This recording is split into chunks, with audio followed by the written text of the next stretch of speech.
Hi there and welcome to my channel. I'm Jennifer and we are going to do a full week of supper meals. That is the plan. I say that all the time and oftentimes I forget a day or so, but I'm going to work really hard for you guys and try to remember every single day. Tonight we are going to be having barbecued rotisserie chicken slider sandwiches. It's nothing I've made before. I'm going to start with 3/4 cup of beer, 1/2 cup of barbecue sauce. The recipe calls for a tablespoon of bourbon. I don't have bourbon. I would have to check if I have something else, like potentially Jack Daniel's whiskey might work for that. It calls for a tablespoon, so I don't know. I'll have to think about it. 1 teaspoon of hot pepper sauce, 1/4 teaspoon brown mustard, and 1/4 teaspoon of seasoned salt. I'm going to bring all of those ingredients to a boil and then let it just turn down the heat, let it simmer until it thickens up a little bit. And then you all tell me, am I the only person that has never ever bought a rotisserie chicken? Never ever once. When I did go to Walmart, they were completely out of rotisserie chickens, but the associate working in the deli there, she did point me to the already boned rotisserie, so I picked this up. So my recipe calls for 2 cups of the shredded rotisserie chicken. I'm pretty sure this is more than 2 cups, probably at least 3 cups here. So I have plenty of that. I also need some buns and cheddar and smoked cheddar cheese. I have some chipotle that I'm going to be using for this recipe. Along with the barbecue sliders, we're going to be having roasted sweet potatoes.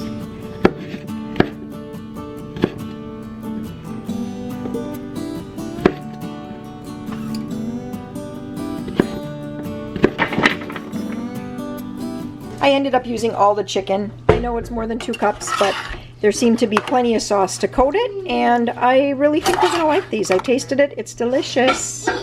Peter joined me in the kitchen here, and he's making puppy chow. Puppy chow. So what's up next?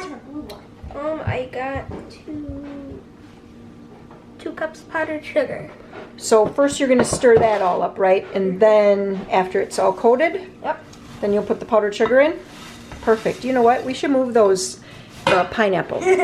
We don't want to get chocolate in the pineapple, do we?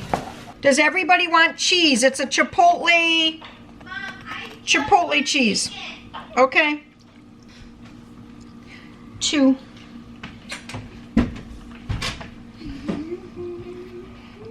3 and 4. We're going to pop these back in and give them a little bit more toasting.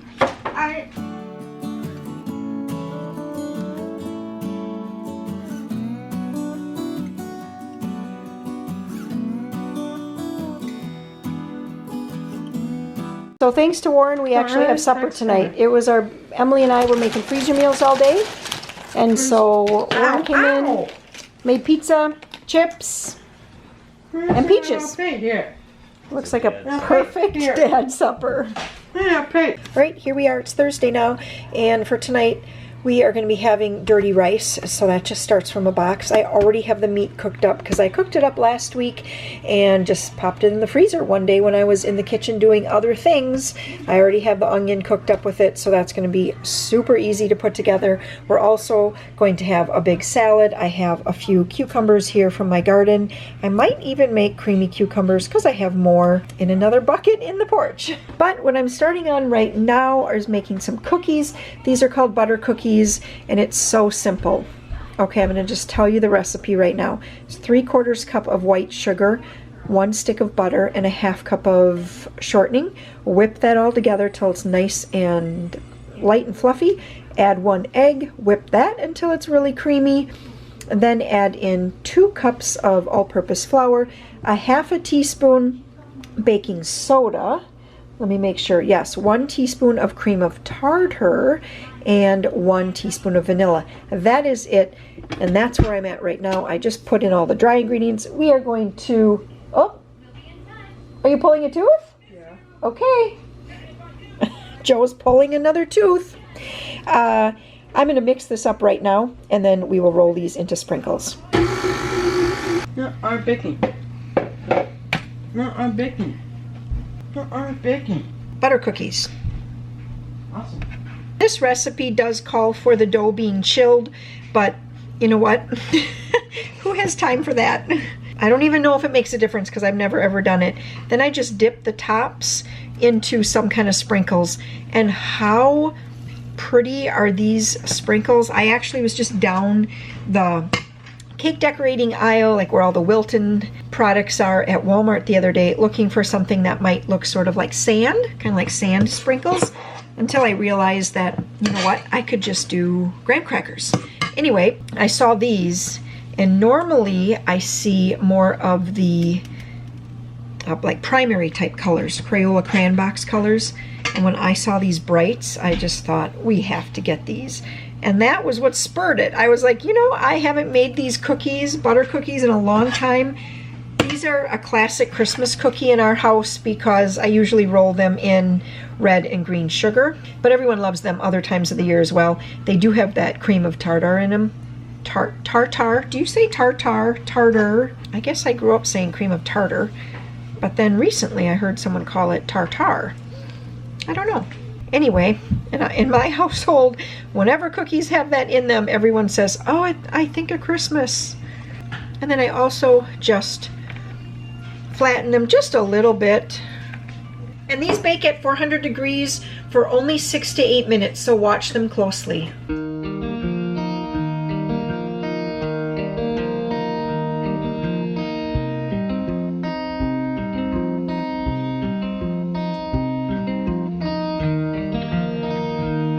For the dirty rice, it's so easy. You just open up the box. I make a double all the time, so I need to put 5 cups of water in here. I use butter, it calls for oil, but a couple tablespoons of butter go in here. I bring that to a boil.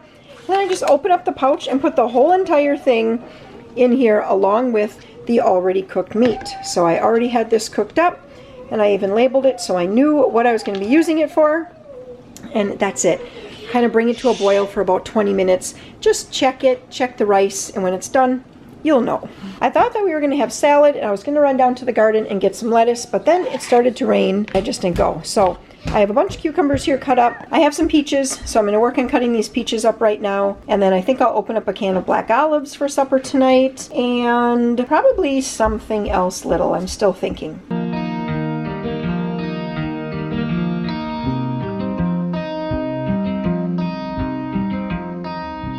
So for tonight's supper, I'm getting the pizza burger mix going.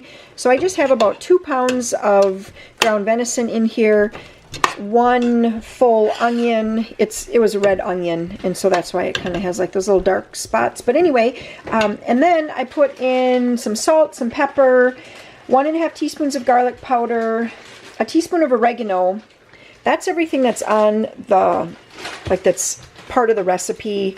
And this was a recipe that came from Warren's mom, so I've been making this a long time. But I also add, and this is just kind of as of lately, I also have been adding about a teaspoon of this Portesi seasoning. That is our favorite brand of pizza. It's more of a local pizza made in Stevens Point. Anyway, they make a seasoning, and so I usually put about a teaspoon or so of that in there as well, because I think it just adds really good flavor. I'm putting in 1 can of tomato soup. I should be putting in 2 cans for the 2 pounds of meat, but this was the only can I had, so I'm just going to add a little bit of ketchup to it as well. Next up, I'm going to add cheese.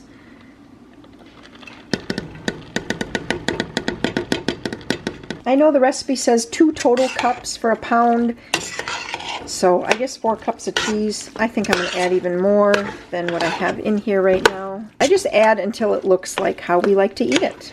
You want it you want enough cheese so that it gets melty and it holds all the meat together and it holds it onto the English muffin. Because at the end, I'll be putting a scoop onto a English muffin half and then putting it under the broiler.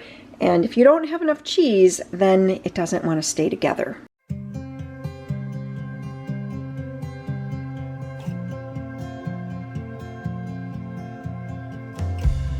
You want another one? Yeah. Yeah, good job. Joe, take some green beans too.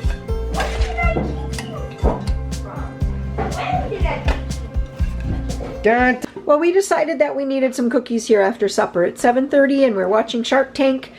We're like, we need some cookies. So we are making some chocolate chip cookies while Warren is out fertilizing.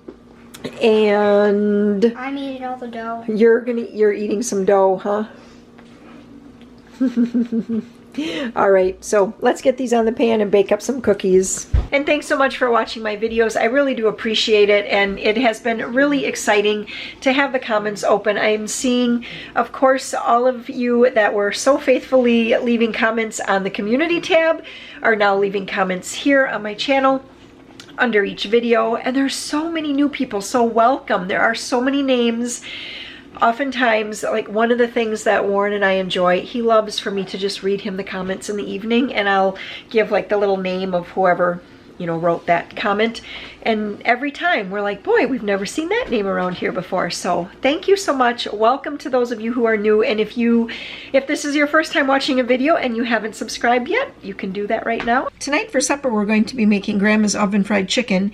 And first off, you're going to notice that I'm holding my hand kind of odd as I fill up the bag here with the flour, the paprika, the salt, and the pepper.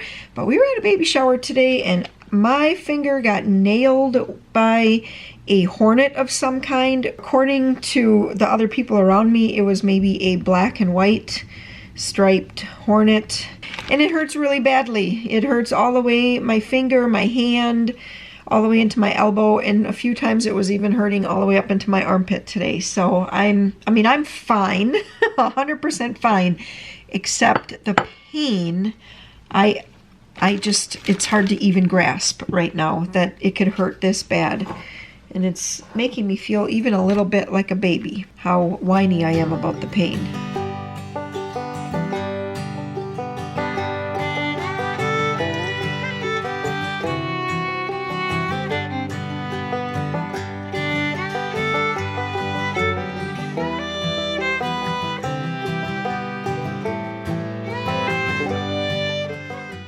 As the oven preheats to 400 degrees, that's a good time to get the butter melting. 1 stick of butter. You can use margarine, that works fine as well. While the butter melts, I'm going to get my potatoes scrubbed up. We're having baked potatoes for supper tonight.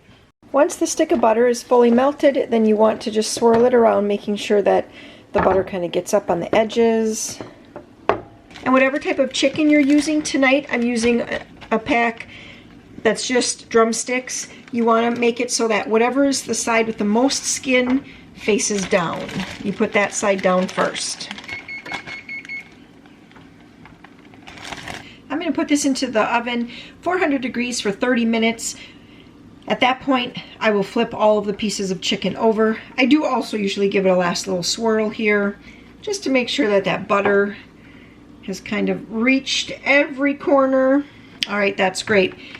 At the 30-minute point, I'll take it out, I'll flip over the chicken and bake it another 30 minutes until it's nice and crispy. And then don't walk away too quick and forget to put in your potatoes. Make sure you get the potatoes in too.